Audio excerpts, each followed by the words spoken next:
FLSmidth is the world's only total supplier to the cement and minerals industries.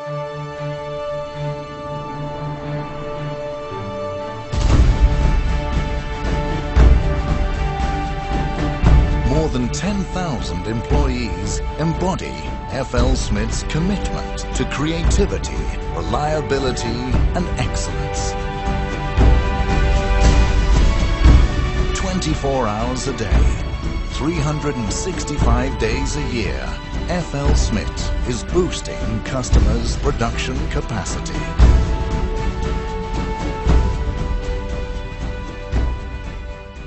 FLSmidth Minerals is the first supplier to provide best-in-class technologies to every aspect of the mining and minerals industries. Its portfolio covers the entire flow sheet, from raw material to finished mineral. In every aspect of the cement and minerals industries, we explore the possibilities offered by new technologies in our search for sustainable solutions.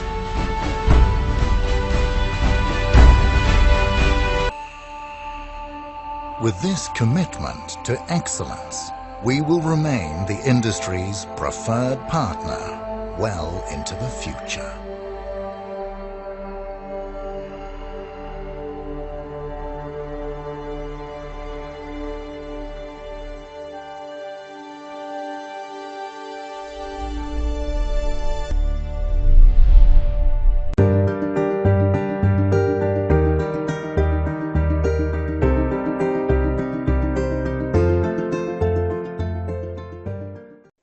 Let's go to our panel discussion here, and I think I will just, I have to sit down. I have more than 25 years of experience, so I must be very old, so I have to sit down in between these guys.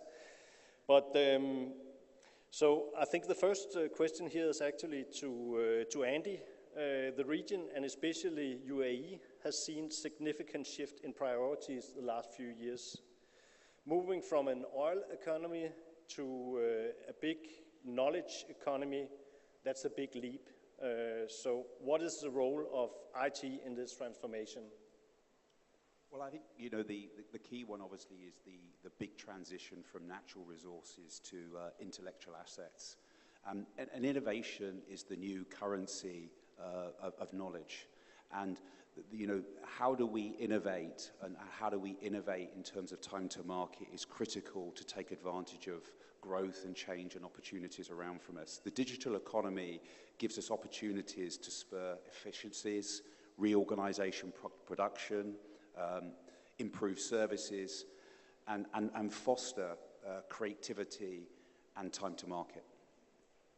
Exactly. Miguel, what is your point of view on this? Thank you very much. I think that there are two angles to this transformation that's happening. I think one angle is what happens in the UAE and the specific characteristics of this country.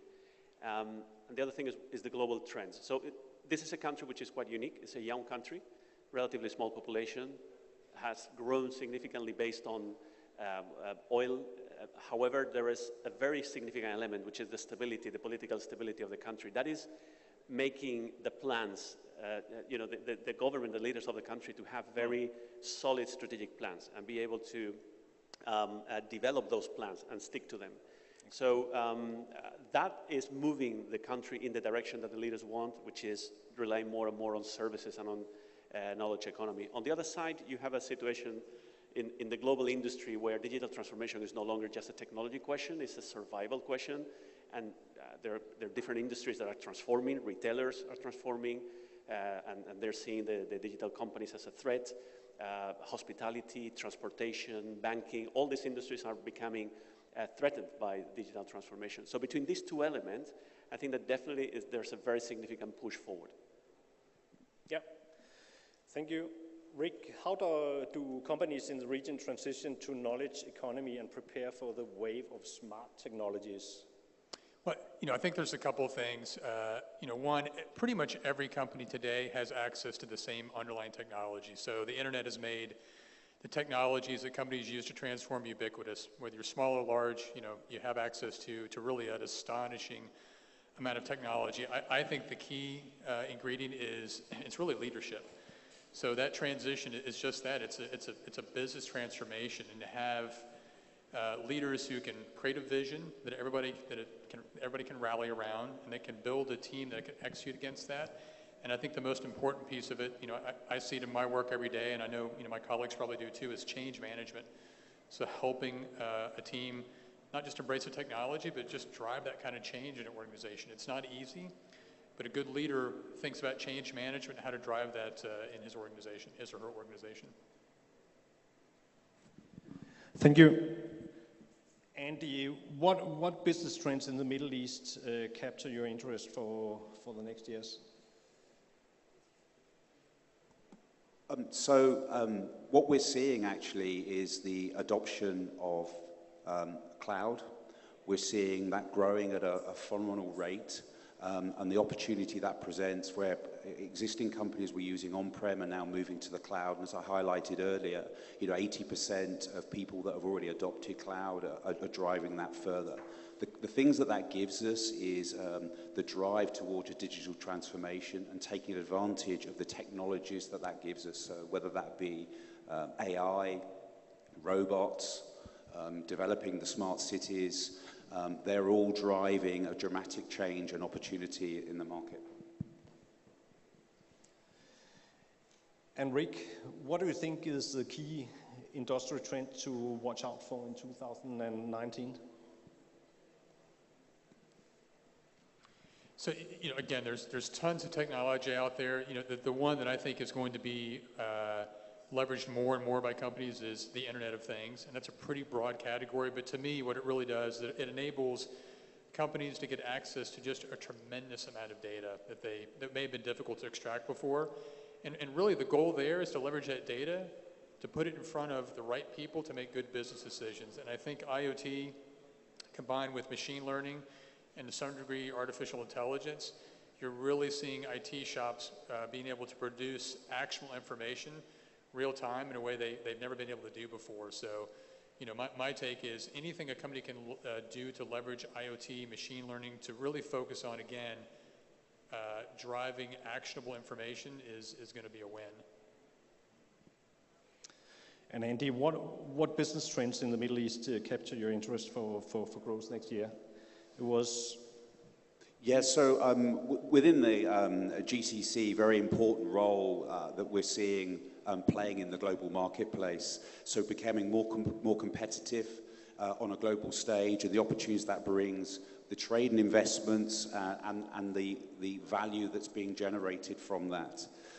From manufacturing in Saudi Arabia and in Egypt is growing at above the rate of GDP. And Suresh, I know you also have some points of view on that. Thanks, Hannes. If you look at it, actually, there is a huge drive towards automation and digital transformation today, actually, right?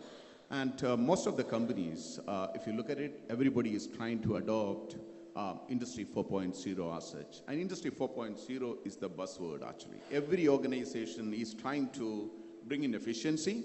And you will see that actually there are several companies setting up smart factories with the help of autonomous systems, artificial intelligence, and IoTs.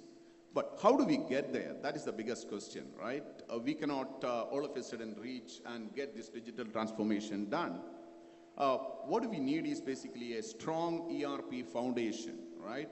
And with that ERP foundation, you can reach that particular goal.